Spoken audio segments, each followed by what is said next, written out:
Hey guys, welcome back to my channel. My name is Noelle and today we are going to talk about the Garmin Forerunner 245 Music. I've had this on loan for 2 weeks from Garmin and I'm about to return it.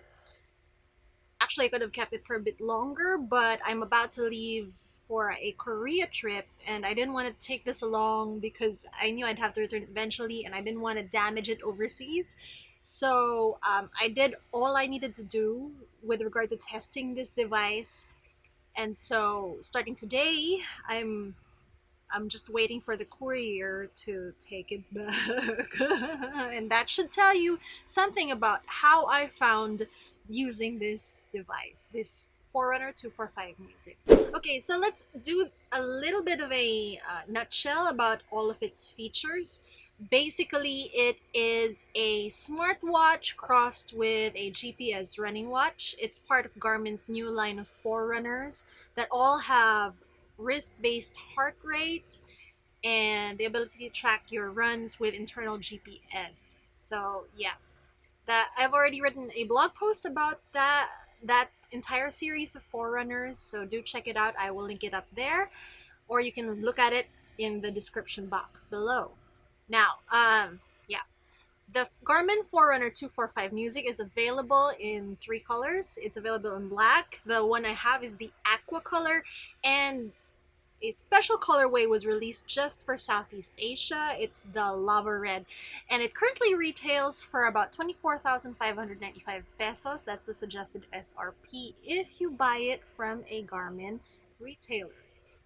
Now, the battery life is supposed to be 7 days if you're just using it as a smartwatch. So you're connected to your phone and you're using it basically to time keep, to read messages and notifications, to listen to music, that sort of thing.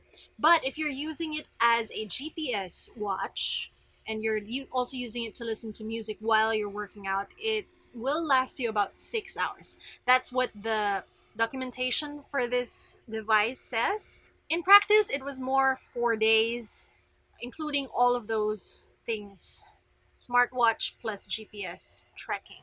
So it has a built-in GPS, a Garmin Coach, which is Garmin's proprietary training plan that adjusts to you and your activity and the metrics that the watch records.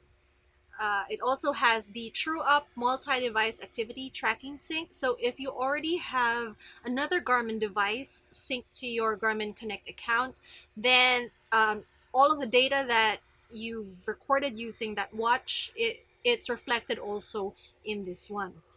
As I mentioned, all of the new Forerunners have wrist-based heart rate monitors. The Forerunner 245 Music also includes advanced wellness features such as body battery and stress level, which I will go into in detail later in this review. It has incident detection and live tracking, which was introduced by Garmin to most of its GPS running watches. It's been around for quite a long time. I think it's been around since 2013, 2014. This watch is also capable of recording advanced running dynamics such as cadence, ground contact time balance, stride length, vertical oscillation, and vertical ratio.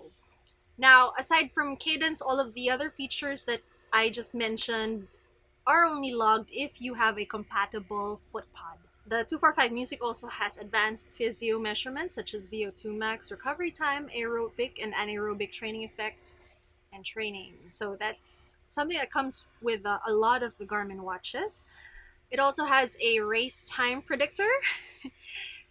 It's capable of syncing with music streaming providers such as Spotify, and its on-device storage can contain up to 500 songs. So those are the features that were in the product literature. Now let's get down to the nitty-gritty. So I've decided, instead of taking you through the entire catalog of what the Garmin Forerunner 245 Music is capable of doing, I'm just going to focus on a few things throughout this review. For wrist-based HRM, like I mentioned, I have used an older Garmin device that does not have wrist-based heart rate monitoring, so I've always used a chest strap. In the past, I had a Garmin branded chest strap dongle, but I've also used other third-party chest strap monitors, and they've worked pretty much the same. The only difference with the Garmin branded ones is sometimes it contains like an oscillator or something like that, which allows you to take advanced metrics like vertical oscillation, ground contact time, that sort of thing. So I've used a few wrist-based heart rate monitors already, but it's with a different brand. This is the first time that I'm using wrist-based a Garmin wrist-based HRM, and it's definitely been a game changer for me because while I can tolerate chest straps because it just feels like the underside of a sports bra to me, um, sometimes you just forget that little dongle, that little chest strap thingamajig, and it's such a hassle that you're gonna be missing that part of your the metrics that you measure just because you forgot a little thing. So if you can bring down the number of items you need to bring along on every session you can just reduce it to just this, then it makes recording all of your metrics that much easier to do. I have compared the Forerunner 245 Music's HRM numbers to the HRM numbers recorded by my Fitbit Charge 3, and they've basically been staying within 2 beats of each other. And what's really astounding is that the heart rate monitor for this 245 Music has also been within 2 beats of a chest heart rate strap. Some people don't trust optical heart rate sensors, but I think the technology's progressed along to pretty much where you can trust it. If you use it consistently, then you have a baseline for how your heart rate performs during exertion, and this seems to be pretty consistent. No huge jumps. So you can actually work in your heart rate zones pretty properly. Because this has wrist HRM, it also has the ability to broadcast heart rate to other devices with not it's not through Bluetooth protocol, it's actually through Ant Plus protocol.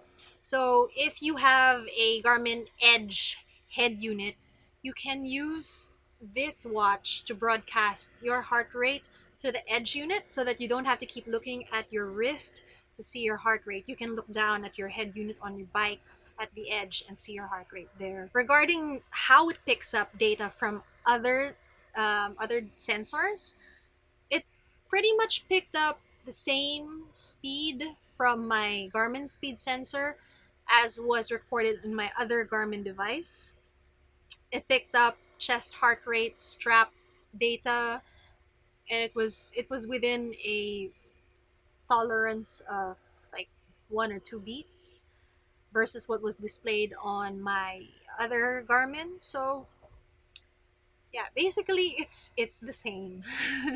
Another thing that having a wrist-based HRM uh, is so beneficial is that it provides data for Garmin's proprietary stress level and body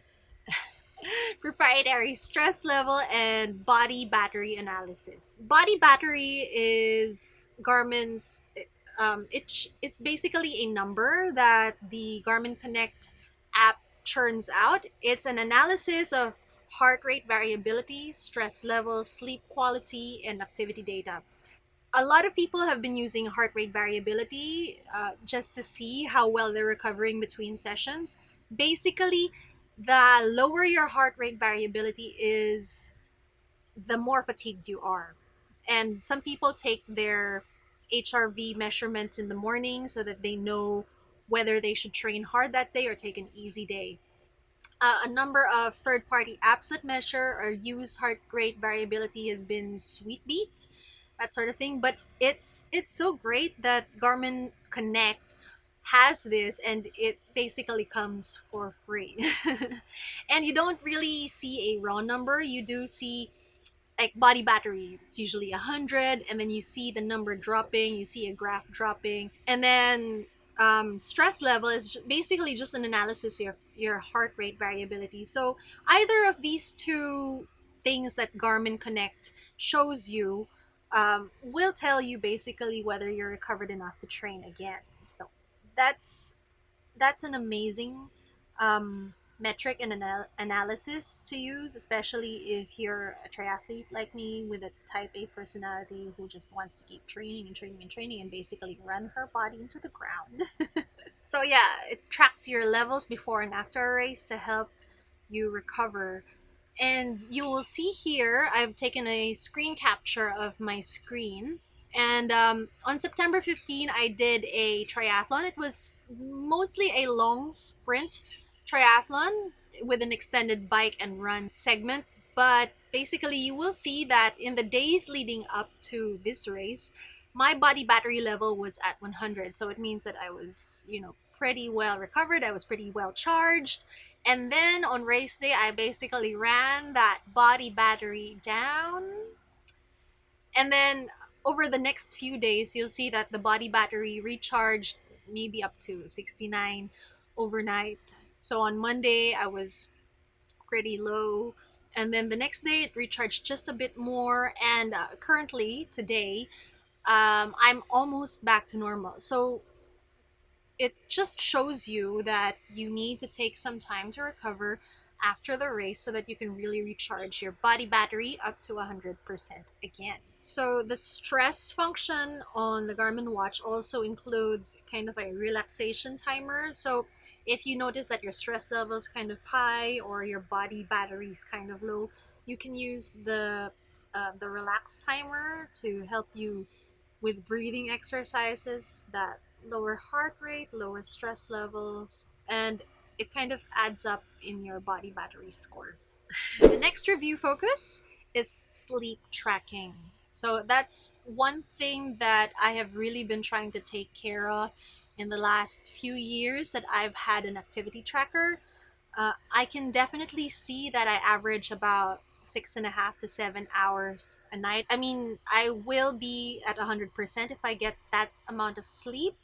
Whether or not that sleep is restful, I see it on the graphs as well. So I love that Garmin has this sleep tracking, and it also uses an SpO2 measurement. So that's how oxygenated your blood is. I mean, it's a cute number, and you can see if you're breathing properly. I think if you suffer from sleep apnea, then the SpO2 level will show a bit of a variation through the night, and so yeah, that should help you get an inkling of whether or not to go consult a specialist for sleep disorders. I think what I really appreciate about the sleep tracking is that you can see the resting heart rate during sleep here. On the other platform that I use, that metric is available, but you have to pay for it, which I just discovered it this week that it was available and that I had to pay for it. So screw that. I'll take free anytime. Music streaming. I've used a few smartwatches before that allowed me to store music on them and store music from a streaming platform on them. A previous device I used had Deezer, so it had a promotional subscription. I think I had about a month free Deezer Premium, so I was able to save tracks for offline use onto that watch. But I don't really use Deezer. I use Spotify, and it's something that I have paid for consistently over the years. My entire family has a Spotify family account, and so I use Spotify playlists for music when I play it in the gym or in my car. uh, I have eliminated a lot of MP3 files already from my computer because I rely on streaming more these days. So I really like that the Garmin Forerunner 245 Music allowed me to use my Spotify Premium membership to save the files to the watch. Yeah, I appreciated being able to use it and then just leave my phone behind, especially if I'm just running near my house. I just appreciated having less things to lug around or look after. Oh, I forgot to mention, with music streaming, you can listen to the music only through Bluetooth headphones. And it was pretty easy to pair a Bluetooth headphone set that I already had in my possession you can use any Bluetooth earphone. And the great thing is that if you're using music or you're using the Bluetooth connection to your earphones during any activity, this device notifies you of lap alerts and anything through sound as well. Now, smartwatch features. This Forerunner 245 Music um, enables you to connect to your smartphone via Bluetooth. So the notifications that you get on the phone are reflected on the watch, and you can actually read through the notifications. You can dismiss them. Sometimes you can reply to them, but it's more of a pre-recorded or preset message. So I didn't really use that because I much preferred to pick up my phone if I needed to reply to a message or anything like that. But it was nice to have alerts on my watch. So if I was just getting notifications from Twitter, which I didn't need to reply to, it was nice not to have to pick up the phone. I was just flip through the notifications on the watch. Aside from swimming, biking, and running, I also do a lot of other physical activities, physical training.